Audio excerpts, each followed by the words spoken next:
로마서 8장에 나오는 구원의 그림 언어, 구원을 우리가 쉽게 이해하도록 만들어주는 그림 언어 중에 하나가 바로 입양이라고 하는 그림이에요. 예전에는 하나님을 알지 못하고 고아처럼 살던 사람들을 하나님께서는 불러서 하나님의 자녀로 삼으셨다고 하는 거예요. 그런데 이 입양이라고 하는 구원의 그림 언어가 우리에게 가져주는 생각들이 있어요. 왜냐하면 입양된 자녀들은 자기가 부모로부터 태어난 것이 아니기 때문에 내가 진짜로 아들일까 하는 궁금증이 생길 수밖에 없어요. 그리고 왜 아버지가 나를 입양했다면 아버지답게 다루지 않고 계속 이렇게 힘든 현실을 줄까 하는 질문이 생길 수 있는 거죠.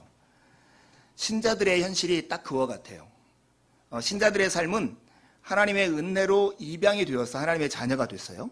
이 주도권이 내가 무엇인가를 선택해서 된 게 아니라 하나님이 우리를 불러서 그렇게 만들어주신 거예요. 그러다 보니 내가 정말 자녀일까?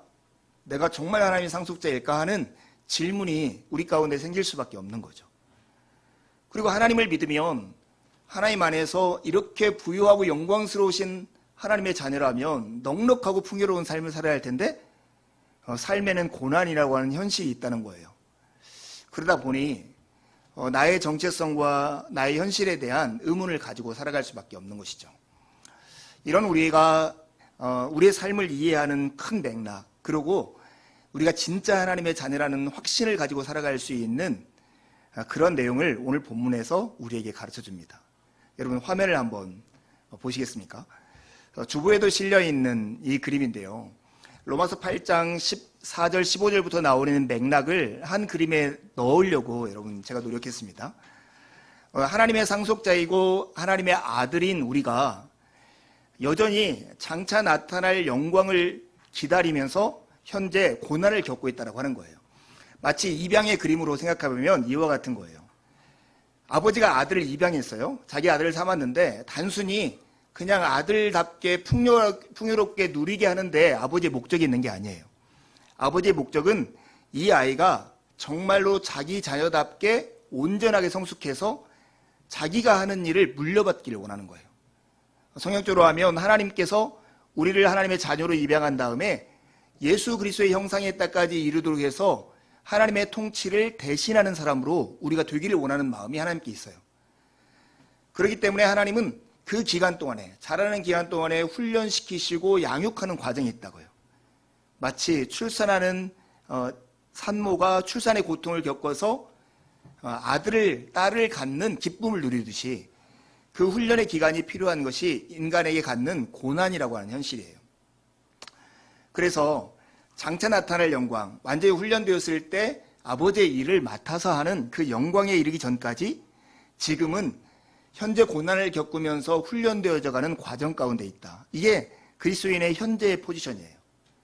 근데 이런 포지션을 아는 사람들은 어떻게 자세를 취할 수밖에 없냐면 저렇게 검정색으로 나와 있는 엎드리는 자세를 취할 수밖에 없는 거예요. 힘들어서 탄식할 수밖에 없는 것이죠. 어떻게 이 고난을 견딜 수 있을까? 아파할 수밖에 없는 거예요. 그때 지난주 우리가 나눈 말씀에 이런 우리를 성령께서 도우신다고요.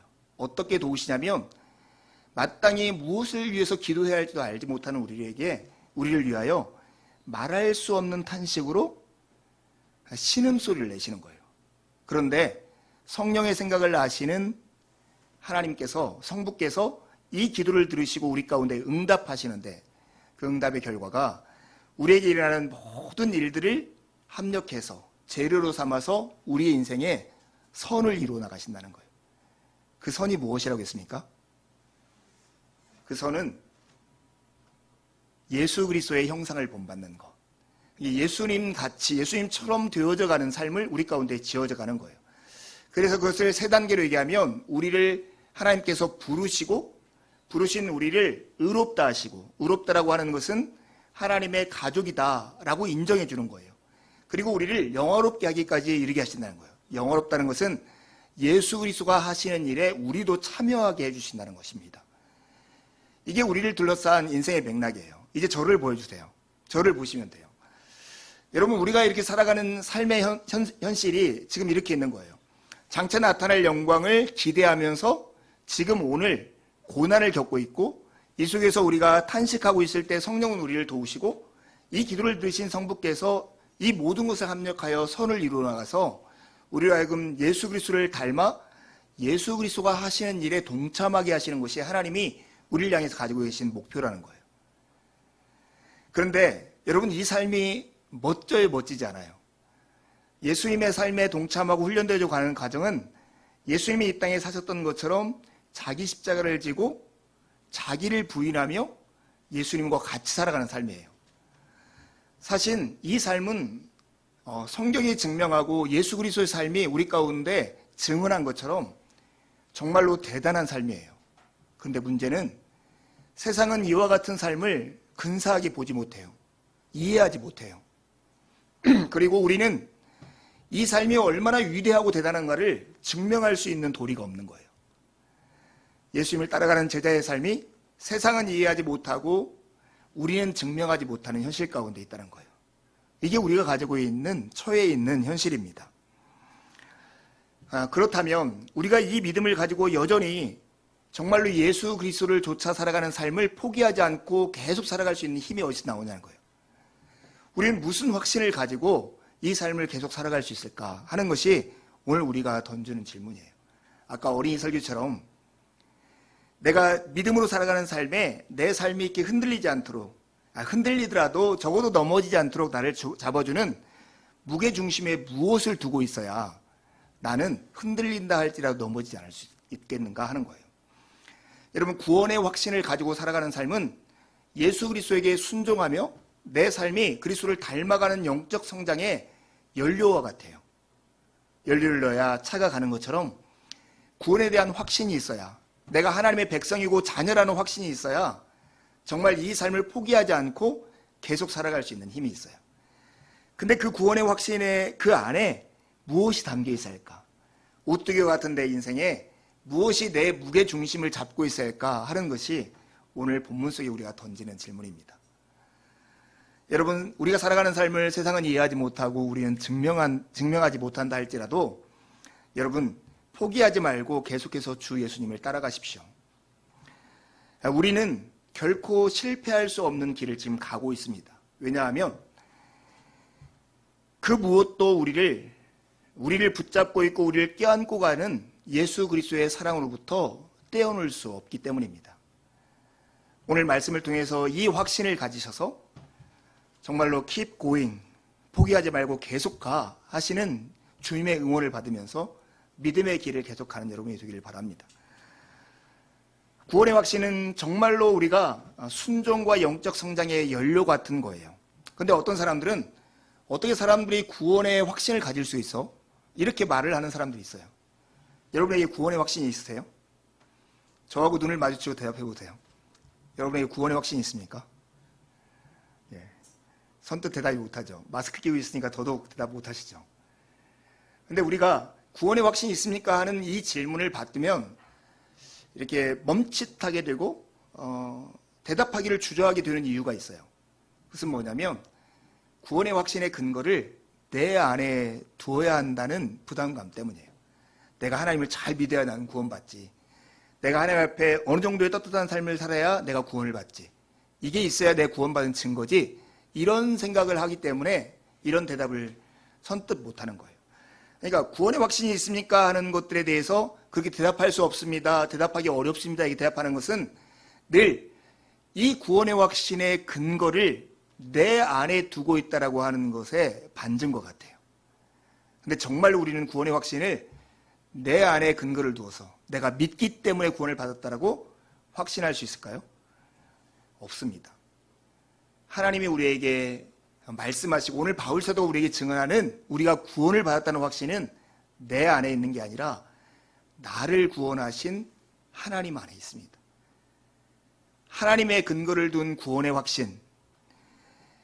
J.D. 그리어가 말한 것처럼 자기가 구원받았다는 사실을 의심하지 않는 신앙의 상태를 가지고 살아가는 이 삶은 하나님 안에 구원의 확신의 근거를 둘 때만 가질 수 있는 원리입니다. 여러분, 우리가 예수님을 믿고 예수님을 따라가는 삶을 살아갈 때 참으로 많이 오해하는 그 현실이 있어요. 특히 한국교회에는 구원파라고 하는 이단이 있는데요.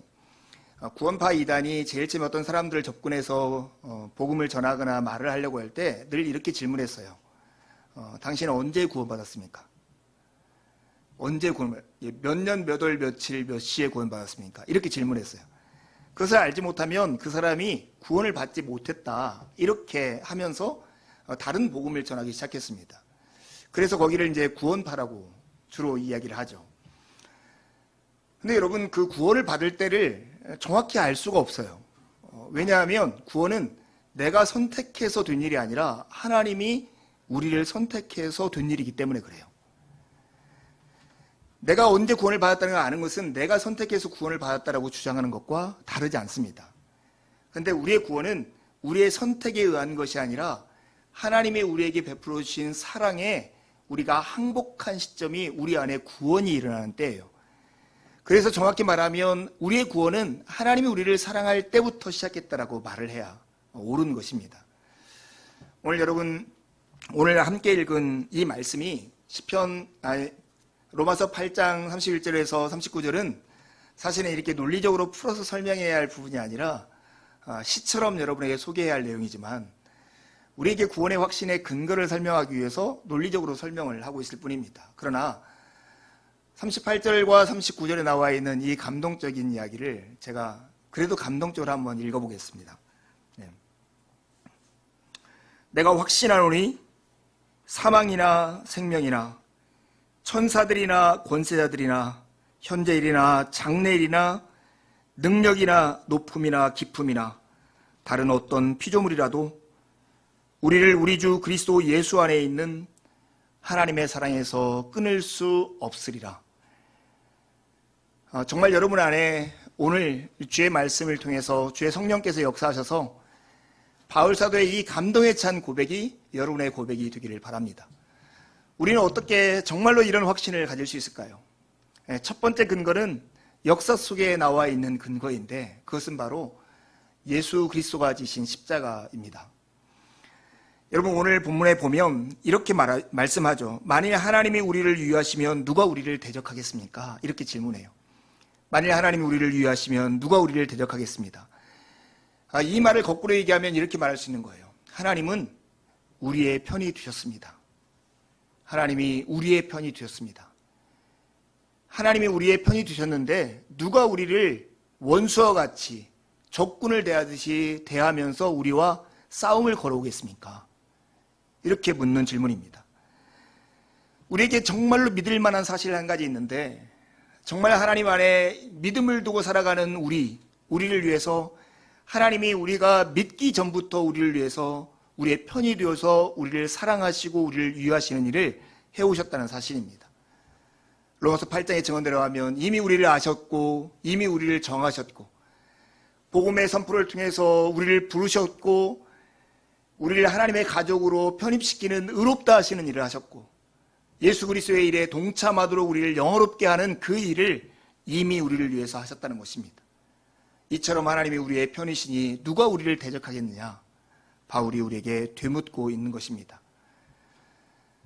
그리스도인들에게 믿음의 눈이 필요한 것이 여기 부분입니다.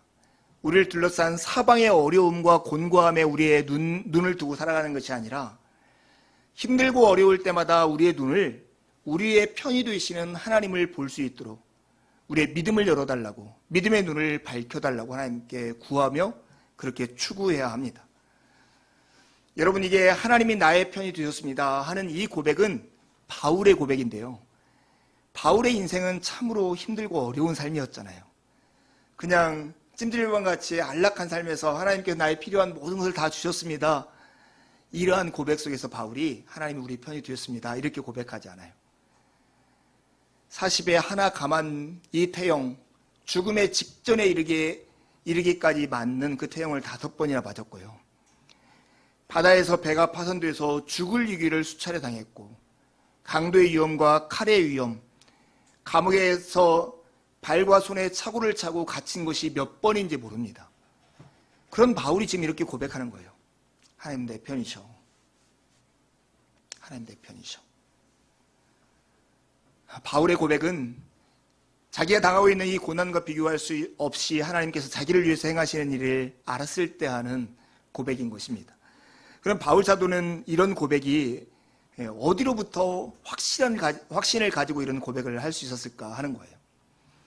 무엇을 보고 바울 사도는 정말로 하나님이 우리를 위하신다, 그렇기 때문에 누구도 우리를 대적할 수 없다, 이렇게 말을 하는 걸까요? 그것은 바로 그리스도가 지신 십자가를 보고 그렇게 고백하는 것입니다. 믿을 만한 사실이 하나님께서 우리 편이 되셨다는 것이라면 이 사실에 믿을 만한 근거는 바로 예수 그리스도께서 지신 십자가입니다. 여러분, 십자가는 하나님께서 자기 아들, 곧 자기의 전부를 우리에게 내어주신 자리입니다. 여러분, 이 십자가에 비하면, 당신의 아들을 우리에게 내어주신 것에 비하면 지금 우리가 하나님께 기도하고 구하고 바라고 소망하고 우리에게 이거 없으면 죽겠다라고 말하는 그 모든 것들은 하나님의 은혜의 부스러기들에 불과할 것입니다. 하나님은 우리에게 자기 아들, 자기의 전부를 이미 우리에게 주셨습니다. 우리의 구원, 우리가 지금 애달파하는 모든 것들이 하나님의 은혜의 부스러기다, 이렇게 생각하면 우리가 지금 당하고 있는 고난과 현실 가운데서 여전히 하나님을 신뢰하며 하나님은 나의 편이 되셨다, 이렇게 바울처럼 고백할 수 있는 것입니다. 여러분, 가끔 여러분 믿음이 연약해지고 고난 가운데 힘겨울 때 여러분 십자가를 묵상하는 삶을 살았으면 좋겠습니다. 십자가를 가지고 있으면 귀신이 못 오거나 십자가처럼 붙들고 있으면 내 근심이 사라지거나 이런 부적처럼 여기지 마시고 집에 십자가상이라도 하나 있으면 가끔 십자가 앞에서 묵상하는 여러분이 됐으면 좋겠어요. 가장 십자가를 묵상하는 쉬운 방법은 육하 원칙대로 질문해 보는 거예요. 여기에 누가 달리셨는가? 바로 하나님과 동일한 본체이신 그리스도 예수께서 달리셨습니다. 여기서 지금 무엇을 하고 계시는가? 인간이 경험할 수 있는 최악의 고통을 이 자리에서 경험하고 있는 거예요. 그런데 왜 예수님은 이 고통을 경험하고 있는가? 우리의 죄를 대속하기 위해서 대신 그 자리에 있는 것입니다. 언제 그 일을 하셨는가? 우리가 무엇인가 구원이 필요하다고 하나님께 울부짖기도 전에, 역사적으로 보면 2000년 전에 우리를 위해서 이미 그 일을 하셨습니다. 어디에서 그 일을 하셨습니까? 모든 사람들이 예수님을 멸시하고 부인하고 거절해서 그 십자가에서 내어줘 버린 그 자리에서 그 일을 하셨습니다. 어떻게 그 일을 하셨습니까? 정말로 본인의 능력과 본인의 자존심과 본인의 가지고 있는 모든 뜻들을 다 죽기까지 내려놓고 하나님의 뜻에 순종하면서 그 자리에서 그 일을 하셨습니다. 여러분, 이렇게 육하 원칙에 따라서 십자가 앞에서 예수 그리스도의 십자가의 그 현실을 묵상하다 보면 하나님이 우리에게 주시지 않을 것이 무엇이겠는가? 이런 질문을 하면서 진짜 없다, 지독한 고난 가운데서 하나님이 우리 편이 되었습니다 라고 고백하는 이 바울의 고백이 허튼 소리가 아니라 마음속에서 우러나오는 진심이구나 하는 것을 우리가 알 수 있는 것입니다. 옥타비우스 인술로우라고 하는 사람이 이렇게 얘기했습니다. 누가 예수님을 죽음에 내어줬는가?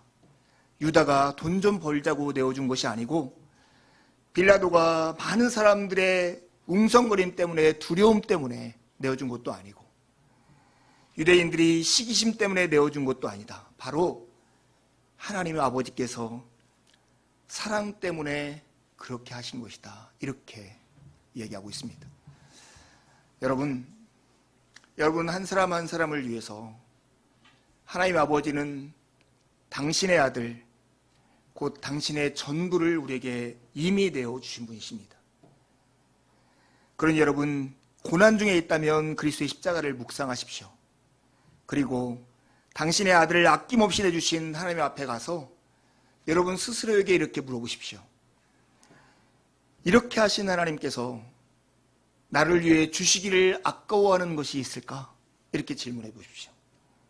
그렇다면 누구도 아무것도 없다라고 고백할 수 없고 하나님이 정말로 나의 편이 되었다고 인정하지 않을 수 없을 것입니다. 사랑하는 여러분, 바울 사도가 오늘 하나님이 위하시면 나를 대적할 뿐이었고 정말로 자기 아들을 아끼지 아니하시고 우리의 일을 위해서 내어주시니까 그 아들과 함께 모든 것을 우리에게 주시지 않겠느냐, 이렇게 되묻는 질문은 아마 아브라함을 상상하면서 했던 말씀일 거예요. 여러분, 아브라함은 우리의 믿음의 모형이고 우리의 믿음의 조상이에요. 하나님이 어떻게 한 사람을 불러서 믿음의 사람을 만들어 나가는가 하는 것을 보여주는 전형과 같은 것이 아브라함이에요. 여러분, 아브라함은 우상을 만드는 집에 갈대우르라는 도시에 살던 사람입니다. 그러나 하나님께서 그를 부르셔서 약속의 땅 가나안에 살게 하셨습니다. 그리고 하나님이 그와 함께 하셨지만 잠깐의 두려움, 흉년이라고 하는 어려움이 있을 때 그는 쉽게 하나님이 가지 말라고 하는 땅 이집트로 도주를 합니다. 거기서 먹고 살고자 자기 아내를 자기 누이 동생이라고 속이죠. 그러자 바로가 이 아름답다고 생각하는 사라를 자기 아내로 확 취해버리는 거예요. 그런데 그 사이에 하나님이 간섭하십니다. 하나님이 바로에게 나타나서 바로를 경고하시고 이 사라를 아브라함에게 돌려보내는데, 그때 아브라함에게 사라만 돌려보내는 게 아니라 금과 은과 많은 가축들을 아브라함에게 안기게 되는 것입니다. 여러분, 이 장면을 보면서 얼마나 우리가 놀라운 하나님의 일하시는 섭리를 발견하는지 모릅니다. 정말로 바보짓 하듯 아브라함은 그렇게 행했지만, 순종하지 않고 비겁하게 행동했지만, 하나님은 아브라함의 모자람과 이 연약함들을 합력해서 아브라함이 삶을 살아갈 수 있는 터전과 재물과 삶의 배경들을 만들고 계시다고 하는 거예요. 이게 하나님이 하시는 일이었어요. 이 첫 번째 경험을 통해서 아브라함의 믿음이 한 계단 올라가요. 자기의 조카 롯의 종들과 아브라함의 종들이 막 다툼할 때 아브라함이 하나님을 향한 이 믿음이 생기자 자기의 권리를 내어줄 수 있는 용기를 갖습니다. 야, 롯, 네가 선택해. 네가 오른쪽으로 가면 나는 왼쪽으로 가고, 네가 왼쪽으로 가면 내가 오른쪽으로 갈게. 누가 봐도 뻔한 기름진 목초가 있고 샘이 있는 그 땅, 소돔과 고모라 지역을 이 조카가 찾아서 갈 때 아브라함은 척박한 곳으로 가게 됩니다. 그러나 그곳에서도 하나님은 아브라함을 돌보셔서 그를 지키시고 인도하십니다.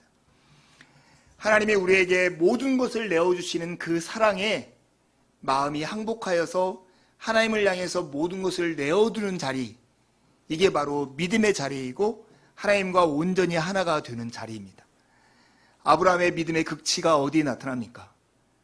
우리가 모리아산이라고 말하는 그 산에서 하나님이 백세에 준 독자 이삭을 하나님께 내놓으라고 할 때 이 아브라함이 자기를 위해서 모든 것을 내어주신 하나님 앞에 자기의 모든 것을 내어주는 그런 일을 순종하면서 행합니다. 그때 하나님이 이제 됐다. 네가 나를 경유하는지, 너의 인생에 내가 가장 무게의 중심이 있다는 걸 내가 알았다. 이렇게 말을 하면서 이삭을 구할 뿐만 아니라 하나님을 예배할 수 있는 어린 양을 예배하는 것을 발견하게 하십니다. 여러분, 우리의 믿음, 우리가 지금 가지고 있는 신앙, 이것은 우리가 이렇게 여러 종교가 있는데 이 중에 하나님을 선택해야지, 믿어야지, 이렇게 해서 된 것이라고 생각한다면 큰 착각입니다. 이런 믿음은 아무런 힘과 휘력이 없습니다. 우리가 하나님을 믿고 있다라고 하는 것, 우리가 하나님 앞에 있다라고 하는 이 믿음은 하나님께서 우리를 위해서 모든 것을 내어주시는 것에 대한 반응으로서 우리의 삶을 하나님께 내어드리기 시작한 삶의 동작이고, 하나님은 우리를 당신의 모든 것을 내어주신 것처럼 우리의 모든 것을 당신에게 내어주시기를 바라는 그런 관계 가운데 이끌기를 원하시는 것입니다. 그리스도와 교회의 관계가 그 믿음의 전형을 보여주는 예예요. 근데 그리스도와 교회의 관계, 서로가 서로에게 모든 것을 내어주는 이 관계를 성경 에베소 5장에 보면 부부의 관계로 예시해요. 부부는 서로가 서로를 위해서 모든 것을 내어줌으로써 하나가 되는 것이죠. 이게 바로 믿음이죠. 사랑하는 여러분, 우리가 하나님을 믿는다라고 하는 것은 하나님과 결혼의 언약을 맺는다는 것과 똑같아요. 우리를 위해서 생명을 내어주신 하나님께 우리의 모든 충성과 헌신과 순종을 드리는 것, 그게 바로 믿음이라고 하는 것입니다. 여러분, 우리가 구원을 받았다는 확신, 하나님의 자녀가 되었고 상속자가 되었다라고 하는 확신을 갖기를 원한다면 여러분, 십자가를 바라보세요. 십자가는 하나님이 당신의 아들, 당신의 모든 것을 우리에게 내어줬다고 하는 분명한 증거입니다. 여기에서 만족할 수 없다면 여러분의 생활 속에서 경험할 수 있는 증거도 있습니다. 그것은 바로 믿음으로 예수 그리스도의 이름으로 드리는 기도의 자리입니다.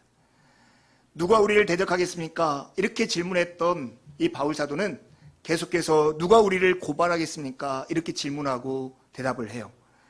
재판장의 자리에 하나님께서 계시고 이미 택하신 자들을 향해서 무죄 선고를 내리신 상황에서, 그뿐만 아니라 하나님의 가족으로 이 받아들인 상황에서 누가, 어떤 사람이 이 예수 그리스도를 믿는 우리를 다시 고발할 수 있겠느냐라고 하는 질문을 하는 것입니다.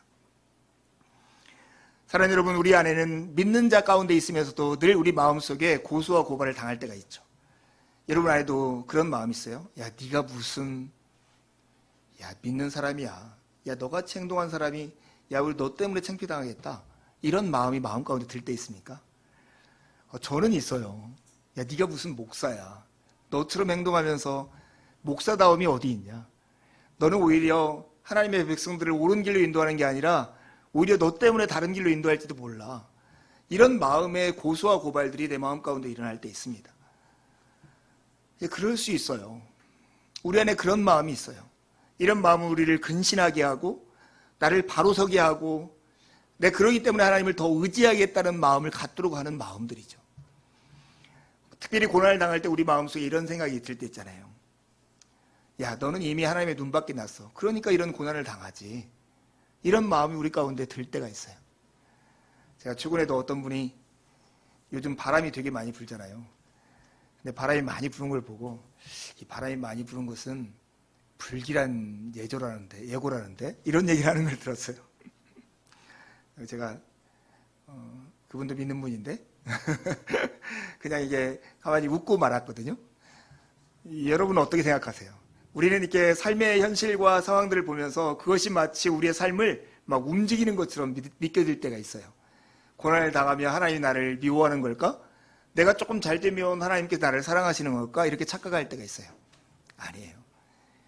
하나님은 그것보다 더 큰 계획과 일하는 섭리를 가지고 우리를 이끄시고 인도하시는 분이십니다. 여러분, 지난번에 우리가 한번 나눴던 이야기 중에 하나가 우리가 교회 안에서 어떤 사람이 예수 그리스도를 믿느냐 믿지 않느냐 하는 것을 구분하는 것에 대한 이야기였어요. 폴 히버트라고 하는 이 선교학자 구분화 인류학자가 중심 집단과 경계 집단이라고 하는 용어를 가지고 이걸 설명을 했어요. 경계 집단으로 사람들을 구분하면 OX 퀴즈 아저씨, 너는 믿는 사람이야? 너는 믿지 않는 사람이야? 이렇게 말할 수 있다고 하는 거예요. 이것은 반대로 하면 우리의 선택에 따라서 우리가 믿고 안 믿고를 결정한다는 말과 같아요. 그런데 폴 히버트처럼 선교를 연구하고 타문화권에서 복음을 받아들이는 사람을 연구했더니 어떤 사람이 믿는가 믿지 않는다는 것을 OX 퀴즈로 0과 1 사이를 오가는 디지털 형식으로 구분할 수가 없더라는 거예요. 아날로그 방식으로. 이 사람이 어느 방향을 향하고 있는가? 지금 어떻게 움직이고 있는가? 이렇게 말해야 정상적이라는 거예요. 여러분, 우리가 교회 안에서도 어떤 사람은 믿음이 좋아 보이고 믿음이 연약해 보이고 이런 사람들이 있죠. 실제로 어떤 사람은 믿음이 좋고 믿음이 연약한 사람이 있을 수 있어요. 근데 믿음이 좋고 믿음이 연약하다라고 하는 것을 구분하는 것은 이 두 가지가 되어야 돼요. 하나는 우리가 우리의 삶의 방향과 마음의 결이 어디를 향하고 있는가 하는 질문이에요. 예수 그리스도를 향해 있고 그 방향을 향해서 조금씩 나아가고 있다면 좋은 믿음을 가지고 있는 분이세요. 두 번째는 내가 그곳을 향해서 움직이고 있는가 하는 거예요. 내 움직임의 정도가 내 믿음의 정도를 보여주는 거예요. 스스로에게도 질문해 보세요. 늘 자기중심적이고 자기를 향해서 모든 사람들을 이끌어오려고 하는 마음을 가지고 있는 사람은 믿음이 연약한 사람이에요. 정말 나의 믿음이 온전하다는 것은 내 중심이 아니라 그리스도를 중심을 향해서 내가 이렇게 움직이고 있는 사람, 그리고 내가 의지를 가지고 나아가고 있는 게 좋은 믿음을 가지고 있는 사람입니다. 그런데 여러분, 이런 믿음이 우리에게 어디서 생겼냐 하는 거예요. 우리가 아까 하나님이 우리를 위해서 모든 것을 내어주신 그 덕분에 우리가 하나님을 위해서 내어주고자 하는 마음이 생겼다는 것처럼 우리의 믿음은 하나님께서 우리에게 이미 어떤 일을 하셨다라고 하는 것의 증거인 거예요. 여러분, 저를 봐보세요. 여러분 안에 믿음이 있으세요? 주님께 향하고 주님을 의지하고자 하는 정말로 불씨와 같은 소망과 간절한 마음이 여러분 안에 있으세요? 이런 마음이 있다면 이것은 여러분의 의지의 발현이 아니라 하나님이 여러분에게 비춰주신 사랑으로 인해서 교만으로 누빈 이 옷이 벗겨지고 우리의 마음에 균열된 틈으로 하나님의 빛이 들어온 결과로 우리 가운데 이런 마음이 생겼다는 거예요. 그러기에 여러분 안에 있는 이 믿음은 우리가 구원의 확신을 가질 수 있는 근거가 될 수 있는 거예요. 믿음 때문에 우리가 구원을 받았다는 확신의 증거가 아니라요, 우리가 가지고 있는 믿음은 하나님이 우리에게 일하셨다라고 하는 증거가 되기 때문에 내 믿음을 생각하면서 내가 하나님 안에 있다 하는 것을 확인할 수 있다라고 하는 것입니다. 여러분 안에 그런 마음이 있었으면 좋겠어요. 우리의 믿음이 작지만 이 작은 불씨를 살리려고 우리가 노력하는 것 생각해 보세요. 캠핑 가가지고 불이 다 꺼졌는데 조그마한 불씨 있으면 붙여가지고 막 흔들고 막 입을 불면서 불씨를 살아 올리는 것처럼 나는 믿음도 없어, 믿음이 연약해, 이렇게 포기하지 마시고 내 믿음을 계속 일으키려고 노력하세요. 하나님께서 우리에게 모든 것을 내어줬다는 것을 십자가 앞에서 기억하면서 하나님 앞에 여러분의 시간과 여러분의 물질과 여러분의 정성과 여러분의 삶을 예수님처럼 내어드리는 그런 시도를 하세요. 하나님과 온전히 연합된 삶이 우리에게 가장 복된 삶이기 때문에 그렇습니다. 그럴 때 우리는 구원의 확신, 하나님의 자녀가 되었다라고 하는, 하나님의 상속자가 되었다는 확신을 가지고 순종의 동력을 얻을 수 있고 영적으로 성장할 수 있는 길에 들어설 수 있기 때문에 그렇습니다. 바울사들은 누가 고발하겠습니까 하는 질문에 덧붙여서 누가 정죄하겠습니까 하는 이야기를 해요. 누가 재판을 해서 우리를 범죄자로 만들 수 있겠느냐? 할 수 없다라고 하는 거예요. 왜냐하면 그리스도께서 우리의 변호사가 되어셔서 우리를 위해서 변론하시기 때문이다, 이렇게 말씀하십니다.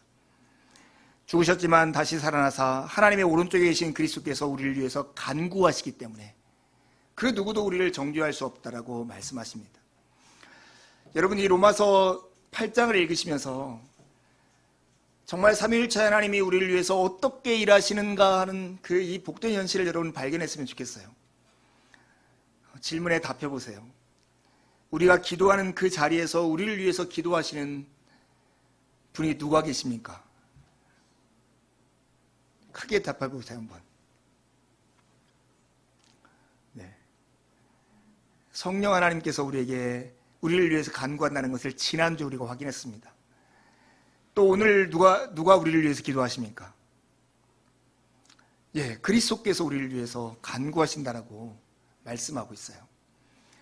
여러분, 우리가 기도하는 그 자리, 우리가 무엇을 구하고 무엇을 말하고 이게 중요한 게 아니라 하나님을 향해서 시선을 주목하고 앉아있는 그 자리는 정말로 영광되고 복된 자리입니다. 왜냐하면 우리가 기도하는 그 현장에서 우리의 탄식 소리와 우리의 아픔을 가지고 성령 하나님께서 우리를 위해서 우리의 기도를 우리를 대신해서 드리고 있을 뿐만 아니라 하늘의 법정에서는 그리스도께서 우리를 지키시고 우리를 보호하기 위해서 하나님 아버지 앞에 우리를 위해서 간구하고 계시다는 거예요. 그러기에 여러분, 그냥 이렇게 기도하는 그 자리를 허투게 생각하지 마세요. 허투루 생각하지 마세요. 당장 효과가 나타나지 않는다고 해서 무엇인가 이것을 사소한 것으로 취급하지 마세요. 우리가 기도하는 자리는 성령 하나님이 그리고 성자 예수 그리스도께서 함께 하시며 우리의 기도를 도우시는 자리예요. 여러분, 하루에 5분 10분이라도 꼭 기도의 자리에 앉으십시오. 무슨 말을 하지 않는다 할지라도 그냥 하나님 앞에 무릎 꿇고 앉아있고 오직 하나님만을 주목해서 우리의 마음의 결을 거기에 맞추는 자리를 꼭 가지시길 바라요. 여러분이 기도하지 못할 때도 성령님께서 여러분을 위해서 기도하십니다. 여러분이 정당하지 못할 그때에도 예수 그리스도께서 여러분의 정당성을 입증하기 위해서 지금 일하고 계세요. 그렇기 때문에 우리가 예수의 이름으로 기도하는 이 자리는 우리가 구원을 확신할 수 있는 자리이기도 합니다. 왜냐하면 이 기도의 자리는 성령 하나님께서 우리를 위해 탄식하시고 성자 예수님께서 우리를 보호하시고 지키시는 자리이기 때문에 그렇습니다. 고난 중에서 힘겹고 어렵다면 무릎을 꿇으세요. 믿음을 가지고 예수님의 이름으로 기도하십시오. 주님만을 주목하는 이 자리에서 우리는 예수께서 우리를 꼭 품에 안고 계시다는 것을 확인하고 경험하게 될 것입니다. 우리의 삶 속에 있는 우리가 구원을 받았다는 확실한 증거는 우리 가운데 있는 믿음과 우리가 지금 하나님께 예수 그리스도의 이름으로 기도하는 현실입니다. 이 자리는 우리가 우리 때문에 무엇인가 된 게 아니라 하나님의 은혜로 우리가 지금 이렇게 지어져 가고 있다는 것을 확인할 수 있기 때문에 그렇습니다. 여러분 안에 내가 하나님의 자녀라고 하는 낙인이 찍혀 있습니까? 내가 그리스도의 흔적을 가지고 있다 하는 바울의 고백, 이 흔적이라는 말은 노예가 그 소유주의 도장이 몸에 새겨지는 것처럼 그 낙인을 얘기하는 것입니다. 그 낙인은 예수 그리스도 때문에, 믿음 때문에 당하는 고난들이죠. 예수님의 이름, 예수님처럼 살고자 해서 우리에게 당하는 고난과 어려움의 현실은 우리가 예수 그리스도 안에 있는 흔적이고 증거입니다. 김동인이라고 하는 소설가가 쓴 발가락이 닮았다 하는 소설을 여러분 기억하세요? 너무 야한 소설이죠. 진짜 여자만을 이렇게 추구하던 어떤 남자가 남북무처럼 살다가 그 당시에 늦은 나이 32에 이렇게 결혼했는데 그 아내와 살다 보니까 자기는 생식 능력이 없는데 아내가 임신을 한 거예요. 근데 자기가 임신한 아이, 낳은 아이를 너무 자랑해요. 당신 닮았다라고. 자기는 생식 능력이 없고 아내의 가진 아기는 분명히 불륜으로 낳은 아기라는 것을 뻔한데도 불구하고 이 남자는 자기의 잘못을 알기에 자기 의사 앞에 가서 이 아이를 보이면서 이렇게 가만히 보이는데 그 의사가 이렇게 얘기해요. 이 아버지가 이렇게 얘기해요. 우리 증조부가 이렇게 가운데 발가락이 길었는데 이 아이가 가운데 발가락이 길다고. 발가락이 닮았다고. 이게 의사가 보니까 얼굴도 좀 닮은 게 있네. 이렇게 위로하는 장면이 이 소설이거든요. 일제강점기에 쓰여진 소설들은 이렇게 보면 늘 이렇게 서글픈 것들이 있어요. 서글픈 것들이 있어요. 근데 제가 발가락이 닮았네 이런 이 소설의 내용보다 더 주목하는 것은 이 소설의 제목이에요. 제가 우리 아버지하고 저하고 생각할 때마다 늘 저는 손가락이 닮았네 이런 얘기를 하거든요. 제가 이렇게 보면 이 새끼손가락의 길이 차이가 한 0.5cm 정도 차이가 납니다. 오른쪽 새끼손가락이 더 짧아요. 저는 왜 이렇게 됐는가를 제가 기억하고 있거든요. 초등학교에 들어가기 전에 할머니가 이렇게 재봉틀을 이렇게 하고 있는데 그 옆에 있다가 진짜 그 재봉틀 바늘에 여기가 이렇게 찍혔어요. 피가 나면서 여기가 이렇게 손톱끝이 끊어졌는데 자라면서 거기가 덜 자라는 거예요. 저도 장애인일까요? 네. 불편하지 않은데 이렇게 봐요. 근데 저희 아버지는 이 오른쪽에 새끼손가락이 하나 없으세요. 어릴 때 힘들게 살 때 일을 하다가 컨베이어 벨트에 이게 들어가가지고 손가락이 잘라졌어요. 제가 아버지 손을 이렇게 만지면서 이렇게 느끼는 게 아버지고 나하고 손가락이 닮았네 이렇게 하면서 늘 이렇게 생각했거든요. 여러분 안에 예수 그리스도를 닮은 흔적들이 있으세요. 여러분의 삶에, 여러분의 생각에, 여러분의 말에, 여러분의 마음의 동기에 예수 그리스도를 닮았네 라고 말하는 그런 마음의 흔적들이 있나 하는 것을 우리가 질문해 볼 필요 있어요. 여러분, 예수 그리스도 안에서 확신을 가지고 살아가는 삶, 구원의 확신을 가지고 살아가는 삶은 순종할 수 있는 동기를 가질 뿐만 아니라 영적으로 성숙할 수 있는 연료와 같은 것입니다. 그것을 위해서 우리는 정말로 우리의 삶에 구원의 확신을 가져야 돼요. 근데 구원의 확신은 외적으로는 그리스도의 십자가, 내 안에는 그리스도를 향한 하나님이 일으키신 믿음과 그분을 향한 소망의 기도가 구원의 확신의 근거라고 오늘 말씀을 통해 살폈습니다. 사랑하는 여러분, 진짜 이 구원의 확신을 가지고 구원의 확신 안에서 여러분이 경험하는 이 고난을 이해하는 여러분이 되기를 바라요. 여러분이 당하는 고난의 현실, 여러분의 뜻대로 마음대로 되지 않는 현실은 실패가 아니라 하나님은 이 모든 것을 합력해서 선을 이루는 재료로 삼으시는 선하신 하나님의 손에 있는 하나의 사건들에 불과하다는 것을 담대한 마음을 가지고 살았으면 좋겠습니다. 교회를 개척할 당시에 그 마음이 분주하고 그 당시 함께 예배하는 사람들이 거의 없기 때문에 앞이 어떻게 될까, 뭐 할 수 있을까 이런 생각들을 많이 할 즈음에 제가 우리 교단에 있는 선배 목사님을 만날 수 있는 기회가 있었습니다. 우리 교단 안에서는 매우 존경받는 목사님인데 책을 한 권 선물해 주시면서 그 자리에서 내 상황을 묻지도 않고 이렇게 얘기했습니다. 이렇게요. 걱정하지 마라. 실패가 없는 길이야. 손해보지 않는 길이야. 우리가 하는 것보다 더 큰 일이 이루어져. 하나님이 하셔. 실패를 많이 하는 게 실력이야. 누가 병신인지 알아? 실패하지 않는 사람들이지. 그 사람에게는 자기가 뜻한 대로만 되는 거니까. 이런 얘기를 저에게 해주셨어요. 근데 그때 그 말이 너무나 저에게 마음에 깊이 새기고 위로가 되었어요. 저는 제가 뜻한 대로 이루어져야 하고 제가 계획한 대로 무엇인가가 성취되어야 하고 제 뜻대로 되어야 가장 근사할 것이라고 하는 밑도 끝도 없는 믿음을 제 안에 굳건하게 지니고 있었거든요. 근데 그 선배의 말 한마디가 그 믿음을 확 깨버렸어요. 그래, 내가 하는 일보다 훨씬 더 큰 일을 하나님께서 하시지.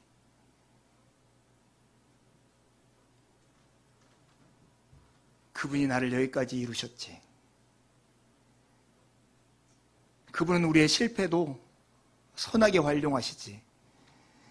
이 믿음이 내 안에 생기자 그때 비로소 제가 마음속에 여유와 위로와 평안들을 갖게 되었습니다. 여러분, 우리가 뜻하는 대로 되지 않는 현실 속에 있을 때 여러분 너무 두려워하지 말고 하나님이 우리의 아빠 되신다는 확신을 가지고 믿음으로 살아가는 여러분이 되기를 바라요. 하나님께 소망을 두고 살 때 하나님은 여러분의 인생 가운데 여러분이 계획하고 뜻한 것보다 훨씬 더 선한 일을 하게 될 것입니다. 저는 어제 누님을 만나서 이렇게 교제를 하고 왔습니다. 근데 누님이 그 조카들 이야기를 하면서 그런 얘기 했어요. 부모들을 애태우게 했던 맨날 게임만 하는 그 아들 2명이 하나는 정말 좋은 기업체 가가지고 NC소프트에서 일하고 있다고 하고 한 친구는 무엇인가 사업을 해가지고 돈을 엄청 벌었다는 거예요. 게임만 하는 애가. 부모들은 이 아이가 게임만 하면 뭐가 될까 늘 근심하고 있는데 게임만 했던 애들이 잘 되는 것을 봤어요. 제가 우리는 너무나 우리가 닫혀있는 인과관계, 애들은 어떻게 하면 어떤 사람이 될 거야, 이 마음과 이 믿음을 가지고 너무 살아갈 때가 있어요. 근데 신자 안에서 하나님을 믿는 믿음보다 이런 믿음들이 더 클 때가 참 많습니다. 여러분, 버리세요. 그런 믿음 버리세요. 하나님은 우리의 실패를 통해서도 얼마든지 선을 이루어 나가세요. 그리고 우리를 단순히 온천탕에서 사우나에서 그냥 기분 좋게 살아가는 인생이 아니라 정말로 예수 그리스도를 닮은 멋들어진 인생으로 우리를 빚어가는 일에 포기하지 않고 우리를 위해서 일하십니다. 여러분, 어떤 현실도 어떤 피조물도 우리를 하나님의 사랑에서 떼어놓을 수 없습니다. 그러니까 더는 여러분이 여러분이 주님을 붙잡고 있는 이 손을 신뢰하지 말고 여러분을 붙잡고 있는 주님의 강한 손을 신뢰하십시오. 그럴 때 우리의 삶은 어깨가 펴지고 마음이 평안해지고 담대함과 용기로 살아갈 수 있을 것입니다. 함께 기도하시겠습니다.